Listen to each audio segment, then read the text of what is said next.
O Guzmán no Fortaleza parece que melou.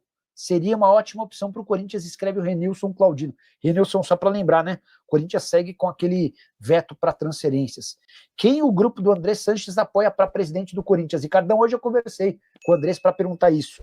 E o Andrés falou, Nicola, tô fora, nem tô no Brasil, não vou participar, e a gente liberou o grupo para votar como quiser.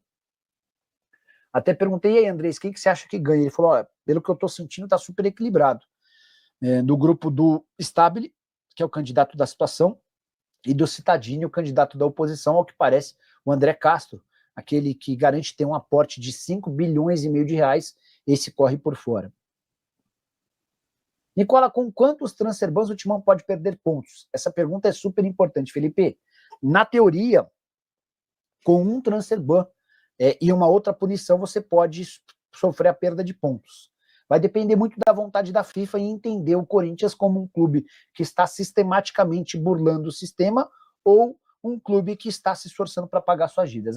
A FIFA pode emplacar 1, 2, 3, 4 transferbans no Corinthians, sem a punição com perda de pontos. Ou a FIFA pode já estabelecer, olha, você está com transferban por conta da dívida com o Santos Laguna, tem outros 2 casos aqui, a gente vai fazer você perder 6 pontos, tá? É também por isso que existe um desespero bem grande lá no Corinthians em relação à quitação mais rápido possível dessa grana com o Santos Laguna, até para mostrar para a FIFA que há uma disposição da nova diretoria do Corinthians em solucionar os problemas deixados por Augusto Melo. Já viu, Nicola, o Lucas Piton do Vasco pagou-se o Corinthians da vinda? Adriano, o pessoal do Vasco não quis me confirmar, imagino que não, tá? E eu mandei mensagem também para o Stabile, e o Stabile falou que ainda não conseguiu, por conta de toda a correria desse mandato tampão, identificar isso, tá? Ele falou que ia pedir para o departamento financeiro e que ia me posicionar assim que tivesse resposta. Tenho a impressão de que não está tudo pago não, tá? Bora falar agora sobre Ángel Romero, querido por milhões de torcedores corintianos. O paraguaio pode estar vivendo as últimas semanas com a camisa do Timão. Seu contrato acaba em dezembro desse ano. E se Osmar Stabile, o atual presidente, for eleito na votação marcada para a próxima segunda-feira, que vai definir um novo presidente para o mandato tampão até dezembro de 2026, dá para garantir que Ángel Romero não deve ficar para 2026. Só para lembrar, o presidente atual e seu grupo entendem que o Romero tem um custo-benefício extremamente ruim. É alguém que ganha na casa dos 800 mil reais por mês entre salários, direitos de imagem e luvas. E que dentro de campo tem contribuído cada vez menos. Aquele Romero de raça que marcava gols importantes de outra época se transformou num Romero mais pesado, mais lento e que tem contribuído cada vez menos. Temporada atual de 44 jogos, só 5 gols e 3 assistências. A chance de o Romero um outro vencedor na eleição marcada para segunda-feira. Antônio Roque Cittadini e André Castro são concorrentes, mas em especial de uma mudança de técnico e a chegada de alguém que se encante pelo Romero, porque o Dorival Júnior não morre de amores pelo paraguaio e dá para dizer que o Cittadini, que é outro candidato real à vitória na próxima segunda-feira, também não vê o Romero como a salvação da lavoura, a menos que uma enorme reviravolta aconteça e o Romero desembeste a fazer gols e se torne extremamente importante na reta final dessa temporada, e a gente deve estar assistindo aos últimos episódios de uma passagem ou de algumas passagens marcantes do jogador paraguaio pelo Timão. Queria deixar uma pergunta para você: que nota você dá para Ángel Romero vestindo a camisa do Corinthians? Você gosta dele? Não gosta? Já comenta por aqui, beleza? Hora de falar sobre o Corinthians. Se depender da chance de um acordo com o Tadieres para que o Corinthians escape de uma eventual perda de pontos no Campeonato Brasileiro, já dá para dizer que esqueça essa história. Bora começar do começo. O Corinthians sofreu um transferban por conta de uma dívida com o Santos Laguna referente à compra do Félix Torres, certo? 33 milhões de reais. Essa punição segue em vigência porque o Corinthians não conseguiu fazer a quitação com o time mexicano. E a qualquer momento vão estourar outras 2 punições, referentes a uma dívida de 40 milhões de reais com o Matias Rojas, ex-jogador do Corinthians, e referente a mais ou menos 27 milhões de reais de uma dívida com o Tadieres pela compra de Rodrigo Garro.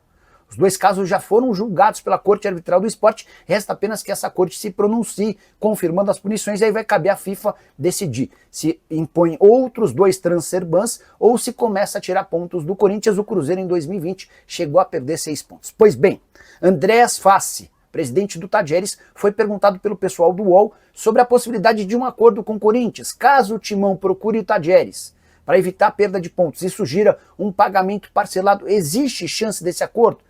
Dá uma olhada na declaração do presidente do clube argentino, abre aspas: o Corinthians só pagou a primeira parcela. É uma vergonha terem o melhor camisa 10 do Brasil jogando 2 anos sem pagar. Tem que ser como na Itália. O espertinho que precisa ser rebaixado para a segunda ou terceira divisão, afirmou o presidente do Tajeres, que continuou assegurando que não há nenhuma chance de acordo. Ele fala, abre aspas, não há negociação de nenhum tipo sobre parcelamento. O prejuízo econômico e esportivo foi irreparável para o Tajeres. A alegação é de que você vende o seu principal jogador, imaginando que vai faturar uma grana enorme, essa grana não vem, você fica sem o jogador e sem o dinheiro, e o Tajeres tem sofrido com isso. Segundo o presidente do Tajeres, a dívida hoje é de 27 milhões de reais, o Corinthians vinha alegando que a dívida girava na casa dos 23 milhões de reais, essa diferença está relacionada aos juros que certamente serão cobrados na decisão final da FIFA. Hora de falar sobre Duílio Monteiro Alves, um dos piores, se não o pior presidente da história do Corinthians. Ele voltou à mídia, tudo por causa de uma investigação do Ministério Público de São Paulo, que suspeita que o Corinthians, da gestão do Duílio, manteve relação com uma empresa de fachada. Esse episódio aconteceu entre 18 e 31 de outubro de 2023 e envolve um supermercado, um mini mercado chamado Oliveira. Só para vocês entenderem, durante esse período de 18 a 31 de outubro de 2023, esse mercado emitiu 7 notas fiscais para o Corinthians, que totalizaram R$ 32.580. Depoimentos colhidos na semana passada pelo Ministério Público reforçaram as suspeitas do MP.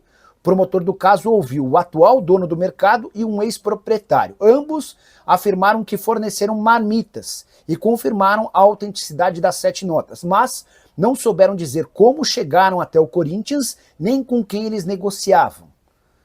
E de lembrar que o Duílio Monteiro Alves justificou a falta de títulos do Corinthians durante a sua gestão, porque ele estava colocando as finanças em ordem, depois a gente descobriu o verdadeiro caos em que o Timão se meteu. Dá para dizer que o Duílio vai de mal a pior. Só para completar sobre o Corinthians, contar que José Martínez deve precisar de 1 mês para voltar a jogar pelo Timão. Ele passou, ou está passando por uma cirurgia por conta de uma fratura na mão. A saideira a respeito do Corinthians, o Timão vai ficar com 638 mil reais da venda de João Vitor, zagueiro formado no clube, para o CSKA. Ele pertencia ao Vasco da Gama. Hora de falar sobre o Corinthians e a bruxa anda solta no Parque São Jorge. Depois de Memphis Depay, Carrilho e Yuri Alberto, mais uma lesão de titular. No treino dessa terça-feira, o José Martínez, venezuelano, meio-campista do Corinthians, sofreu uma fratura na mão esquerda e vai precisar passar por cirurgia para correção do 4º metacarpo da mão esquerda. O tempo de recuperação não foi divulgado pelo Corinthians. Estou tentando mais informações com representantes do atleta para contar para vocês. A tendência é que o Martínez não tenha condição de jogo contra o Vasco no final de semana, Campeonato Brasileiro, e ele passou a ser dúvida para o jogo contra o Atlético Paranaense na próxima quarta-feira, a Copa do Brasil, partida de ida das quartas de final da Copa do Brasil. Só para completar em relação ao Timão, Corinthians assinou um aditivo no contrato do meia Gui Amorim, destaque do Sub-17. Esse aditivo assegura um aumento salarial e também um aumento na multa rescisória, o que acaba de vez com qualquer possibilidade de o Gui seguir os passos, as trilhas, o caminho de Cauê Furquim e deixar o clube com multa rescisória baixa. Hora de notícia importante no Corinthians. Na próxima segunda-feira teremos eleição para presidente do Timão. E seja qual for o resultado, com vitória de Osmar Stabile, que é o atual presidente, com vitória de Roque Cittadini, que é opositor, ou de André Castro, que surge como uma terceira via, independentemente do vencedor, é muito natural que Fabinho Soldado seja demitido. O atual diretor executivo de futebol é visto pelos 3 candidatos como alguém extremamente ligado a Augusto Melo. Havia sido o presidente empichado quem contratou o Fabinho Soldado na temporada passada e deu ao dirigente enormes poderes na condução do departamento de futebol.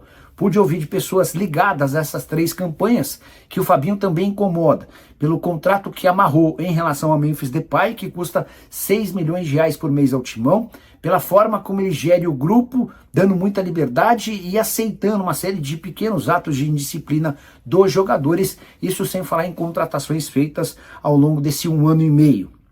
Dessa maneira, Fabinho Soldado precisaria de uma enorme reviravolta para escapar da demissão. Não acho que ele será demitido ou dispensado na terça-feira, dia seguinte à eleição. Mas, no primeiro momento de instabilidade, você pode ter certeza que Fabinho Soldado será dispensado, seja ele qual for o novo presidente. Fabinho Soldado, que enquanto dirigente do Flamengo tinha papel de pouquíssimo destaque.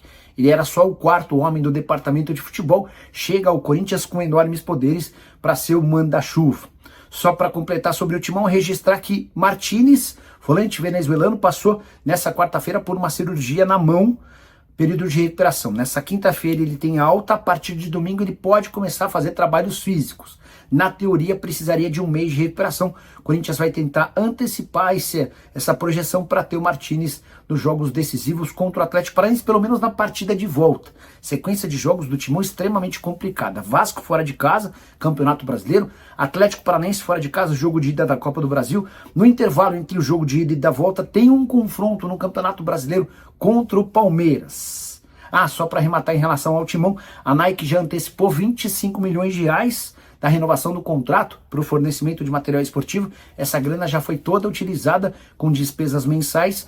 No dia 31 de agosto, a Nike promete mais 25 milhões de reais que vão ajudar certamente no pagamento do Transferban ligado ao Santos Laguna. Hora de te atualizar sobre o novo salário de uma joia corintiana. Você sabe que o Cauê Furquim, que era tratado como grande craque da base alvinegra, trocou o Corinthians pelo Bahia na semana passada, depois do depósito de 14 milhões de reais de multa, certo? A partir daí, a grande preocupação do Corinthians passou a ser com Gui Amorim, meio atacante, que ganhava os mesmos 7 mil reais por mês do Cauê, tem os mesmos empresários e, por consequência, a mesma multa rescisória de 14 milhões de reais. Corinthians se apressou, chamou o pai do Gui Amorim e conseguiu um reajuste salarial para o atleta. Agora, o contrato do Gui tem um salário de 25 mil reais, o que faz com que a multa rescisória seja de 50 milhões de reais. O Corinthians se mostra muito mais confortável e tranquilo para a permanência do jogador. A tendência é que o Gui ganhe mais minutos no Sub-20 nessa temporada. Ele vinha jogando no Sub-17 para, quem sabe, no próximo ano passar a figurar no time principal. Atleta de enorme potencial que deve ser preparado para ter mais oportunidades no time de cima. Essa quarta, você aceita prorrogar esse pagamento e discutir um parcelamento da dívida?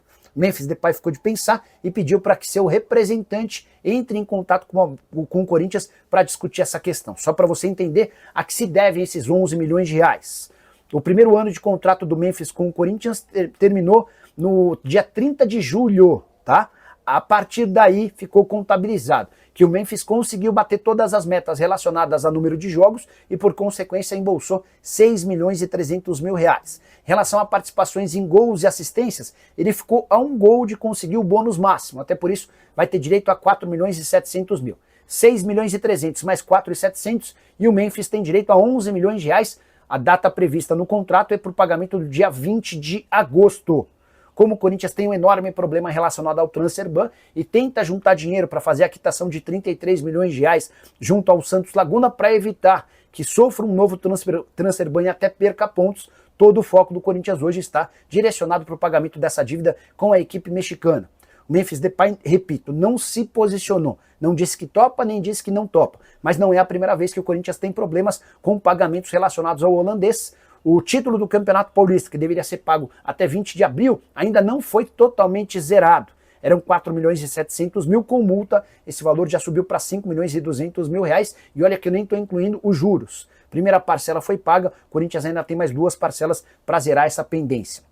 Memphis, que também conviveu com problemas de atrasos nos pagamentos de direitos de imagem e também de pagamentos a seus funcionários. Até a empresa de segurança chegou a reclamar da falta de pagamento do Corinthians. Só para completar, para você ver como o buraco é muito mais embaixo quando o assunto é Memphis Depay, no dia 15 de setembro vence a segunda parcela das luvas prometidas pelo Corinthians em contrato para o Memphis. E aí o Timão vai precisar de mais 6 milhões e 300 mil reais para quitar com o holandês. E você, o que pensa sobre todos esses números? Já usa o espaço para comentário. Só não esquece de deixar like, de se inscrever no canal. Fala pessoal, estamos aí com atualizações importantes do Corinthians. Se inscreva e ative o sininho para receber mais atualizações do Timão. Deixe seu like, que é muito importante para o crescimento do canal. Utilize o espaço aqui embaixo para registrar sua opinião. Ficamos por aqui com mais esse giro de notícias. Um abraço e até o próximo vídeo.